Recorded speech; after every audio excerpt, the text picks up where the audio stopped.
Hungry arms, wild, hungry arms. Give me all the love I need. Bonjour à tous et bienvenue sur cette nouvelle vidéo. Aujourd'hui on va parler du film 50 nuances plus sombres, la suite donc de 50 nuances de Grey. Alors autant vous le dire tout de suite, moi 50 nuances de Grey j'avais trouvé que c'était un film plutôt intéressant. Franchement bon c'est pas exceptionnel mais ça fait des choses intéressantes. Il y a de bonnes idées, la réalisation était pas trop mal, la musique était bien utilisée. Donc pourquoi pas, j'avais bien aimé le premier, mais alors là le deuxième c'est n'importe quoi. Je trouve que le film se plante complètement, change complètement de sujet et de ton, et du coup c'est n'importe quoi. Je ne comprends tout simplement pas qu'il y ait une telle différence entre le premier et le deuxième. Le premier était un film qui apportait quelque chose de nouveau, on parlait enfin de SM dans un film, c'était bien traité, même si on n'en montrait pas grand chose, au final je trouve que ça passait bien. Mais là, dans le 2, ils ne font rien de ça. Il y a quelques scènes de sexe qui sont complètement insipides, dans lesquelles on rentre à aucun moment, et du coup, c'est naze. Et à la base, c'est pour ça qu'on va voir du 50 nuances de Grey. On va voir 50 nuances de Grey pour du SM joliment montré à l'image, avec de beaux jeux de réalisation et une musique sympa. Et évidemment, une histoire par-dessus, un petit peu midinette, toute mignonne, avec une petite romance, avec le milliardaire et la petite nana vierge de tout, qui découvre ce monde et ce milieu, donc du SM.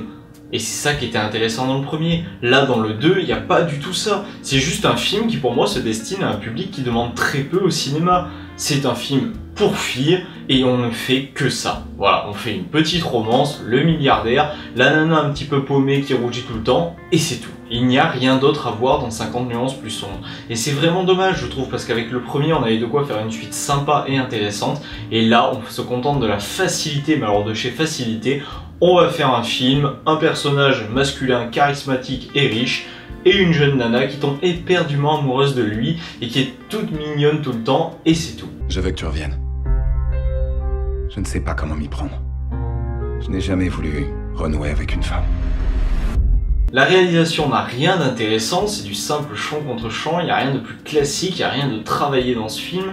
La BO est inintéressante et très oubliable, alors que dans le premier c'était une vraie force du film. Les acteurs jouent très mal, mais comment c'est possible que Dakota Johnson joue aussi mal après ce qu'elle avait fait dans le premier ou après ce qu'elle avait fait dans Célibataire mode d'emploi qui était très intéressant aussi. Je trouve que jusque là c'était une actrice intéressante qui promettait beaucoup pour la suite, mais là tout d'un coup ça devient n'importe quoi. Dans ce film elle ne joue pas du tout comme son partenaire masculin qui ne fait absolument rien d'intéressant et qui se contente de la simplicité. On est des acteurs tout mignons et on se contente d'être tout mignons. On montre les personnages à poil en permanence. Voilà, on a un beau gars bien musclé qui a pris encore plus de volume que dans le film précédent et on le met bien à l'écran et on profite bien de montrer ça.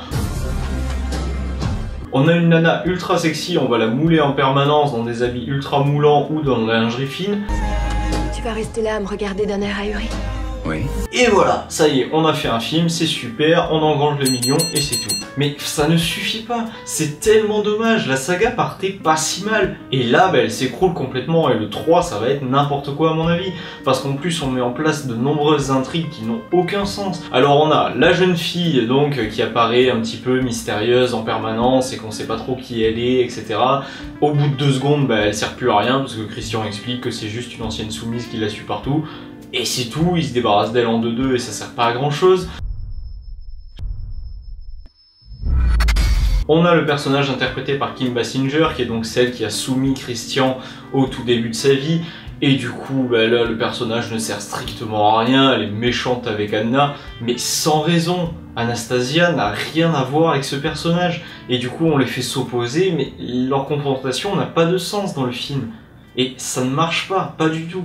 Et en plus, c'est vraiment désolant de voir Kim Basinger dans un rôle comme ça. Moi, je trouve ça vraiment horrible. Vous croyez être la première à vouloir le sauver? Et on termine le trio avec le patron d'Anna qui se révèle essayer de la violer à moitié. Et du coup, elle s'enfuit. Christian décide de l'écarter de sa vie. Mais lui, il est méchant, il revient, il veut tuer Christian. On le voit à la fin dans un plan où il brûle la tête de Christian avec une cigarette. Ou là, qu'il est méchant. Baby, you got me.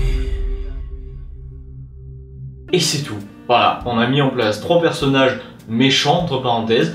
Ils n'ont tous aucune importance. On peut supposer qu'ils reviendront dans le 3e, mais même si c'est le cas, franchement, ils nous font pas vraiment peur. C'est pas vraiment des personnages auxquels on se dit oulala, ils vont arriver, ils vont être méchants. On s'en fiche, quoi. Franchement, il y a toutes les intrigues mises en place, on s'en fiche. et du coup ça donne pas du tout envie de voir la suite. Et pareil, tout le délire d'avoir mis des brûlures de cigarettes sur le torse de Christian, en plus je suis même pas sûr qu'elles étaient là dans le premier, franchement je les avais pas remarquées mais du tout.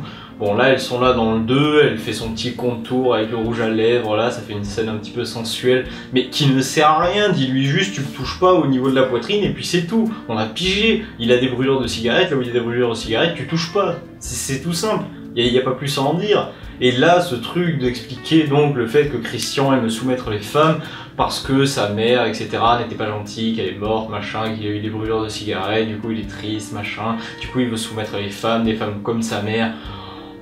C'est bidon, c'est l'histoire la plus bateau du monde pour expliquer donc les travers quelque part de Christian. Et pourquoi faire ça? Pourquoi ne pas chercher quelque chose de plus intéressant plutôt que le truc ultra cliché? La mère était méchante avec le gamin, du coup le gamin essaye de se venger quelque part et être sur des femmes qui ressemblent à sa mère.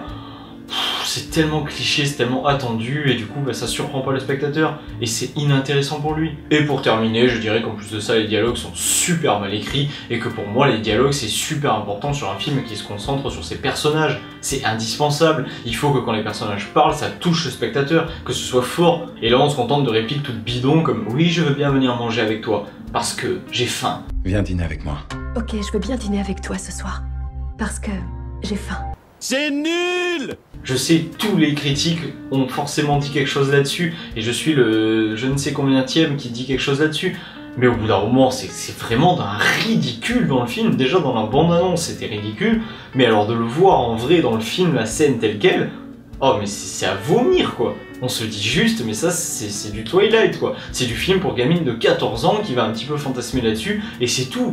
Ou alors pour une nana d'une quarantaine d'années qui va voir ça pour sortir quelque part de son quotidien. Et je trouve ça super triste de faire des films comme ça. Parce que c'est destiné à un public qui n'est pas cinéphile, qui ne recherche pas grand chose dans le cinéma, et c'est dommage. Parce que c'est pas parce que le public ne cherche pas à voir quelque chose dans le cinéma, et qu'il ne cherche pas forcément une belle réalisation, etc., qu'il faut se contenter de lui donner le minimum. Voilà, donc pour conclure, comme vous l'avez compris, j'ai pas du tout apprécié 50 nuances plus sombres, alors que en plus j'avais bien aimé le premier, hein, donc je suis pas du genre à dire que ce film et tout l'ensemble sont mauvais. Je trouve que le premier était pas trop mal, du coup j'avais quand même une belle attente sur le deuxième, mais le deuxième c'est naze quoi, franchement c'est inintéressant au possible, on se contente de la facilité, une petite romance, le milliardaire qui tombe amoureux de la petite nana, et c'est tout. Voilà, il n'y a rien de plus dans ce film, il n'y a rien à y voir, c'est inintéressant, n'allez pas le voir au cinéma, je vous le recommande, mais alors mais pas du tout. Et voilà, pour moi c'est un 0 pointé, ce film est un gros navet pour moi, je me suis pas du tout intéressé au film. Voilà, c'est tout pour cette vidéo, vous pouvez me dire ce que vous en avez pensé dans les commentaires ou sur ce que vous avez pensé du film. On se retrouve très bientôt pour une prochaine critique, en attendant n'hésitez pas à vous abonner à ma chaîne et à partager cette vidéo. À bientôt, ciao. And I have no trips about it. And these laid out faces around me, I want you to know